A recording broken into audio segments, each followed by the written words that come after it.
Bagi Bapak Ibu yang berminat untuk mendapatkan e-book yang telah kami buat yang berisi tentang soal-soal UP Retakar PPG PGSD yang kami telah sesuaikan dengan kisi-kisi tahun 2022 ini.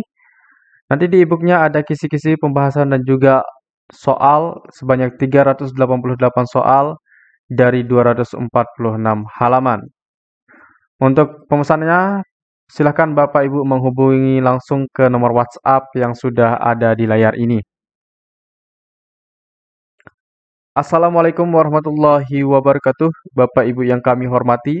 Pada kesempatan kali ini kita akan belajar soal retaker UP PPG PGSD yang kami sesuaikan dan kisi-kisi tahun 2022. Khusus pada video kali ini kita akan mempelajari tentang penelitian tindakan kelas. Karena untuk penelitian tindakan kelas ini, itulah soal-soal yang pasti akan muncul nanti di ujian pengetahuan retaker ini ya. Nah, di sini akan kita bahas dari indikator 113 sampai dengan 120. Semuanya tentang PTK ya Bapak Ibu ya. Baik, langsung saja kita ke soal yang pertama. Baik, dari hasil analisis masalah yang dilakukan di kelasnya, Pak Bambang melihat bahwa dalam 3 kali ulangan aritmatika yang diberikan rata-rata hanya 2 orang dari 30 siswanya yang mendapat nilai di atas 60. Sebagian besar siswa tidak mampu menyelesaikan soal-soal tentang perkalian. Selain itu, pada setiap pelajaran matematika, suasana kelas menjadi tegang karena siswa merasa matematika sebagai pelajaran maut alias sulit. Sehubungan dengan masalah tersebut, Pak Bambang kemudian merumuskan masalah pembelajaran sebagai berikut. Metode apa yang dapat saya gunakan agar siswa dapat mengerjakan soal-soal tentang perkalian serta dalam suasana yang lebih rileks? Selanjutnya, permasalahan tersebut dapat dirinci secara operasional sebagai berikut. Yang pertama, apakah pemberian tugas-tugas atau PR akan dapat meningkatkan hasil belajar siswa? Yang kedua, bagaimana bentuk materi tugas yang dapat membangkitkan motivasi siswa terhadap pelajaran aritmatika? Yang ketiga, apakah saya perlu berkonsultasi dengan kepala sekolah? Dan langsung saja kita ke pertanyaannya. Rumusan masalah yang sesuai dengan masalah yang ditemukan adalah apakah A 1 dan 2, B 1 dan 3, C 2 dan 3, D 1, 2 dan 3. Baik, sebelumnya kita akan baca dulu soal yang disajikan ini, kita akan bahas. Nah, di sini Pak Bambang itu menemukan sebuah masalah. Hanya 2 orang dari 30 siswanya yang mendapat nilai di atas 60. Berarti sebagian besar ya, dari 28 siswanya tidak mendapatkan nilai di atas 60. Berarti hasil pembelajaran di kelas Pak Bambang ini sangat rendah. Selain itu juga, siswanya merasa bahwa matematika ini merupakan pelajaran yang sulit. Nah, berarti di sini ada 2 masalah yang ditemukan oleh Pak Bambang. Nah, dari masalah tersebut, kemudian Pak Bambang merumuskan masalah pembelajaran dengan metode apa yang dapat saya gunakan agar siswa dapat mengerjakan soal-soal tentang perkalian serta dalam suasana yang lebih rileks.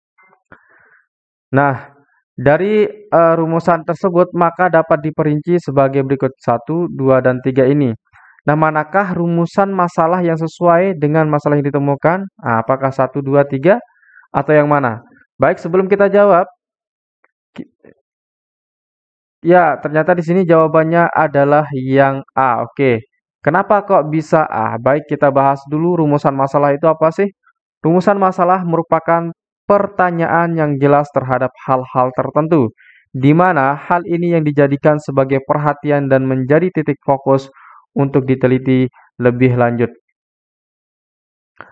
Rumusan masalah pada PTK terkait dengan peningkatan. Nah, jadi di PTK itu semua rumusan masalahnya berbunyi tentang peningkatan, pembangkitan, peningkatan motivasi, peningkatan hasil belajar, dan lain-lainnya yang terkait semuanya dengan peningkatan.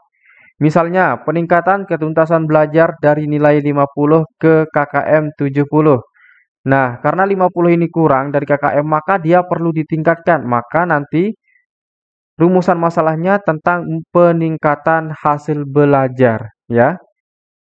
Kemudian permasalahan biasanya tentang rendahnya suatu objek penelitian, seperti rendahnya nilai siswa, rendahnya motivasi belajar. Nah, biasanya ditemukan di dalam permasalahan PTK itu adalah tentang rendahnya hasil belajar, ya, rendahnya hasil motivasi. Nah, dari rendahnya ini baru kemudian muncullah kata peningkatan. Nah, dari rendah kemudian bagaimana nilai tersebut bisa meningkat. Itulah bentuk dari penelitian PTK atau penelitian tindakan kelas. Dari masalah rendah itu barulah muncul kata meningkat. Nah, seperti yang saya katakan tadi ya Bapak Ibu ya. Nah, jadi di soal pertama ini jawaban yang benar adalah yang 1 dan 2. Karena di yang pertama ini ada kata peningkatan. Kemudian yang kedua ada kata membangkitkan. Membangkitkan ini artinya juga meningkatkan motivasi, meningkatkan hasil belajar. Jadi yang sesuai dengan rumusan masalah pada PTK yaitu 1 dan 2. Kenapa yang 3 bukan? Nah, kalau berkonsultasi ini bukan untuk memecahkan masalah, tetapi hanya ini diskusi ya, bukan bentuk suatu rumusan masalah. Oke, jadi jawabannya benar adalah yang A. Baik, kita lanjut ke soal yang kedua. Hasil analisis masalah menunjukkan siswa tidak mau menyimak pelajaran. Yang kedua, guru menjelaskan dengan metode ceramah. Yang ketiga, siswa tidak ada yang bertanya kepada guru tentang pelajaran yang baru saja disajikan guru. Permasalahan yang dapat dirumuskan berdasarkan kasus-kasus di atas adalah kecuali A. Metode apa yang sebaiknya digunakan agar siswa mau menyimak pelajaran? B. Strategi apa yang sebaiknya digunakan agar siswa mau menyimak? C. Bagaimana cara saya menyelesaikan masalah ini? D. Bagaimana cara saya memotivasi siswa agar mau bertanya? Nah, di sini kalau kita lihat, permasalahannya ada 3, ada tentang siswa tidak menyimak, guru hanya menggunakan metode ceramah, dan siswa tidak ada yang bertanya kepada guru tentang pelajaran yang baru saja disajikan. Maka, di sini permasalahannya, rumusannya adalah yang bukan, yaitu yang C ya. Jawaban yang benar itu yang C, bukan yang D ya Bapak Ibu ya. Kenapa kok yang C? Oke, kita analisis Bapak Ibu ya. Kita analisis. Yang pertama, metode apa yang sebaiknya digunakan agar siswa mau menyimak? Nah, ini akan menyelesaikan masalahnya. Kenapa kok menggunakan metode? Ya, karena siswa itu kan tidak mau menyimak pelajaran. Maka apa sih metode yang tepat agar siswa itu mau untuk menyimak? Nah, itulah yang pertama. Kemudian yang kedua, strategi apa yang sebaiknya digunakan agar siswa mau menyimak? Nah, ini juga akan menjadi sebuah pertanyaan masalah atau rumusan masalah. Jadi ini terkait dengan siswa atau guru yang menjelaskan hanya menggunakan metode ceramah. Nah, selain metode ceramah, guru itu bisa menggunakan strategi atau metode yang lain agar siswa tidak mau menyimak pembelajaran. Kemudian yang C ini, bagaimana cara saya menyelesaikan masalah ini? Nah, ini bukan merupakan suatu rumusan masalah yang tepat karena ini tidak ada masalah spesifik yang dibahasakan atau yang dimasukkan di sini. Tidak ada masalah spesifiknya. Jadi, kalau di dalam merumuskan masalah itu harus ada masalah yang spesifik ya. Kemudian yang D, bagaimana cara saya memotivasi? Nah, di sini kan rendahnya motivasi tadi. Kenapa kok rendahnya motivasi? Karena siswa itu tidak mau menyimak, artinya motivasi untuk belajar itu sangat rendah. Oleh sebab itu, maka guru itu perlu menanyakan apa sih yang perlu digunakan untuk meningkatkan motivasi siswa tersebut. Nah, jadi jawaban yang tepat di sini adalah yang C, kecuali C. Baik, soal berikutnya Bapak Ibu kita lanjut. Ibu Tiur mengajar di kelas. Ketika pelajaran berlangsung, seluruh siswa pasif. Suasana kelas memang tenang, anak-anak tidak gaduh. Tetapi tidak ada siswa yang mau bertanya ataupun menyampaikan pendapat. Akhirnya Ibu Tiur berinisiatif untuk menerapkan suatu model pembelajaran yang dapat mendorong siswa untuk bertanya atau berpendapat. Model tutor sebaya dipilih untuk mengatasi kondisi tersebut sekaligus melakukan penelitian tindakan kelas PTK. Tujuan penelitian itu Ibu Tiur adalah, jadi di sini Ibu Tiur itu sedang melaksanakan penelitian tindakan kelas ya. Nah, di sini ya, sudah jelas. Dia melakukan penelitian tindakan kelas. Seperti yang kita ketahui bahwa penelitian tindakan kelas itu adalah tujuannya untuk meningkatkan ya. Meningkatkan. Entah itu meningkatkan hasil belajar, meningkatkan motivasi siswa, dan meningkatkan hal-hal yang lainnya. Maka kalau kita lihat dari pilihan jawabannya, maka yang benar adalah apakah A. Mengukur kemampuan mengajukan pertanyaan, B. Menghitung jumlah siswa yang berani mengajukan pertanyaan di setiap siklus PTK, C. Memberikan contoh kepada siswa untuk mengemukakan pendapat, D. Meningkatkan kemauan siswa dalam mengajukan pertanyaan, E. Menerapkan model pembelajaran tutor sebaya. Yang ditanyakan adalah tujuan penelitian. Maka jawaban yang tepat adalah yang D, yaitu meningkatkan kemauan siswa dalam mengajukan pertanyaan. Nah, setiap penelitian PTK itu tujuannya adalah untuk peningkatan, tidak ada tujuan lain, bukan untuk menguji sebuah teori, bukan, tetapi untuk meningkatkan hasil belajar di kelasnya. Soal berikutnya, dalam pembelajaran, guru menemukan bahwa siswa A selalu diam dan tidak memberikan jawaban apapun ketika ditanya oleh guru. Ketika diberikan kesempatan untuk bertanya, siswa A terlihat malu-malu dan enggan untuk mengajukan pertanyaan. Yang bukan tindakan reflektif yang paling tepat dapat dilakukan guru berkaitan dengan hal tersebut adalah, di sini yang ditanyakan adalah yang bukan tindakan reflektif ya Bapak Ibu. Nah, kita lihat pilihan jawaban. Yang A langsung mencari solusi dan penyelesaiannya. Yang B mengklarifikasi terlebih dahulu mengapa hal tersebut terjadi, memastikan masalahnya, merencanakan tindakan dan meneliti melalui penelitian tindakan kelas. Yang C segera merencanakan tindakan dan melaksanakannya, mengobservasi kembali siswa A dan menentukan penyelesaian masalahnya. Yang D membiarkan itu terjadi secara alamiah karena kemauan untuk bertanya dan menjawab pertanyaan tidak dapat dipaksakan. Oke, yang reflektif ya.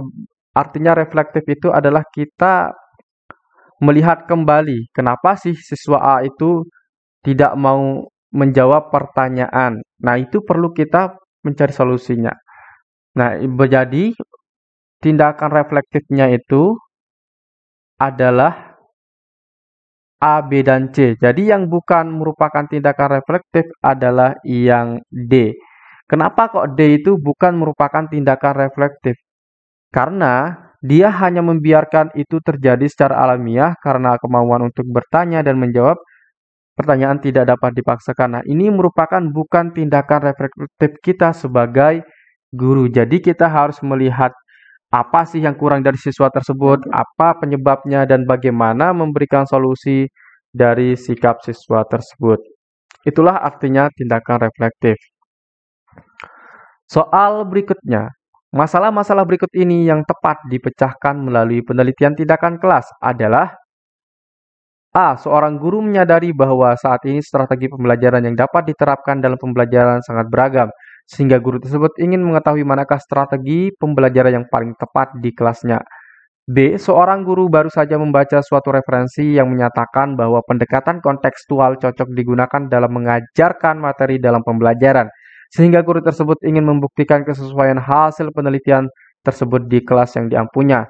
C. Seorang guru mendapati bahwa aktivitas belajar siswanya cukup rendah. Guru tersebut ingin memperbaiki kondisi itu melalui pembaharuan pembelajaran di kelas yang diampunya dengan menerapkan model pembelajaran berbasis masalah. D. Seorang guru mendapati bahwa siswa-siswanya kesulitan memahami suatu materi. Guru tersebut ingin mengetahui sebenarnya faktor apa yang menyebabkan siswanya mengalami kesulitan. Baik, kita lihat dulu jawabannya. Jawaban di sini adalah yang C. Kenapa kok jawabannya C? Mari kita bahas Bapak Ibu ya. Yang seperti kita ingat ya, masalah-masalah yang di dalam penelitian tindakan kelas itu adalah terkait dengan rendahnya. Ya, bisa itu rendahnya hasil belajar, bisa rendahnya motivasi, atau bisa rendahnya keterlibatan siswa dalam belajar. Semua penelitian dalam PTK itu terkait dengan masalah rendahnya. Kemudian dari masalah rendahnya itu nanti solusinya adalah bagaimana cara peningkatan. Baik itu peningkatan hasil belajar, peningkatan motivasi, peningkatan keterlibatan siswa dalam belajar. Nah, kata kunci yang Bapak Ibu perlu pahami adalah rendah ke meningkat. Itu saja poin dalam penelitian tindakan kelas. Jadi, jawaban C di sini sangat tepat sekali karena seorang guru mendapati bahwa aktivitas belajar siswanya cukup rendah. Nah, di sini ada kata rendah. Guru tersebut ingin memperbaiki. Nah, ada perbaikan. Nah, ini jawaban yang tepat. Kondisi itu melalui pembaharuan pembelajaran di kelas yang diampunya dengan menerapkan model pembelajaran berbasis masalah. Nah, itulah yang terkait dan yang sesuai dengan penelitian tindakan kelas. Itulah masalahnya ya. Lagi sekali saya tekankan, masalah dalam penelitian tindakan kelas itu adalah masalah rendahnya dan penyelesaiannya adalah tentang peningkatan atau memperbaiki atau membangkitkan semangat dan yang lainnya. Nah, kenapa jawaban A salah? Seorang guru menyadari bahwa saat ini strategi pembelajaran yang dapat diterapkan dalam pembelajaran sangat beragam. Sehingga guru tersebut ingin mengetahui manakah strategi pembelajaran yang paling tepat di kelasnya. Nah, kalau ini tentang pengujian suatu strategi ya, pengujian teori tentang strategi pembelajaran karena ia ingin mengetahui mana sih yang tepat. Nah, ini biasanya dalam penelitian kuantitatif eksperimen. Kemudian yang B, seorang guru baru saja membaca suatu referensi yang menyatakan bahwa pendekatan kontekstual cocok digunakan dalam mengajarkan materi dalam pembelajaran. Sehingga guru tersebut ingin membuktikan, nah kalau membuktikan ini juga tentang eksperimen, karena ada pembuktian. Jadi bukan yang B jawabannya. Kemudian yang D, seorang guru mendapati bahwa siswa-siswanya kesulitan memahami suatu materi. Guru tersebut ingin mengetahui sebenarnya faktor. Nah, kalau ingin mengetahui faktor ini adalah penelitian kualitatif ya. Ya, kualitatif. Ada kuantitatif dan kualitatif. Nah, jadi bentuk penelitiannya di D ini adalah penelitian kualitatif. Oke, itu saja Bapak Ibu Guru. Kemudian soal berikutnya, langkah yang pertama pada tahap persiapan menulis PTK adalah A. Membuat RPP siklus 1, B. Menemukan masalah pembelajaran, C. Merumuskan tujuan PTK, D. Menyusun kerangka. Jawaban tepat adalah yang B. Tentu di dalam langkah pertama kita untuk membuat PTK adalah menemukan dulu masalah di dalam kelas kita itu. Jadi terkhusus di dalam suatu kelas. Berikutnya, mengetahui proses tindakan, pengaruh tindakan yang disengaja dan tak sengaja, keadaan dan kendala tindakan, bagaimana keadaan dan kendala tersebut menghambat atau mempermudah tindakan dan pengaruhnya merupakan kegiatan PTK pada langkah apa. Nah, pada langkah yang apa ini? Apakah refleksi, observasi, perencanaan, D. Pelaksanaan? Jawaban yang tepat adalah yang B, yaitu pada langkah observasi. Karena kalau kita ingin mengetahui proses tindakan, kemudian pengaruh tindakan, kita perlu melihat apa sih yang terjadi pada tindakan kita, apa sih pengaruhnya, itu kan perlu dilihat. Kemudian, keadaannya bagaimana saat kita melakukan tindakan. Nah, oleh sebab itu, jawaban tepat adalah di sini adalah observasi. Observasi itu artinya kita mengamati. Nah, itu saja Bapak Ibu yang kita bahas pada video kali ini. Semoga bermanfaat ulasan kita. Jika ada kurangnya, saya mohon dimaafkan. Sekian, Assalamualaikum warahmatullahi wabarakatuh.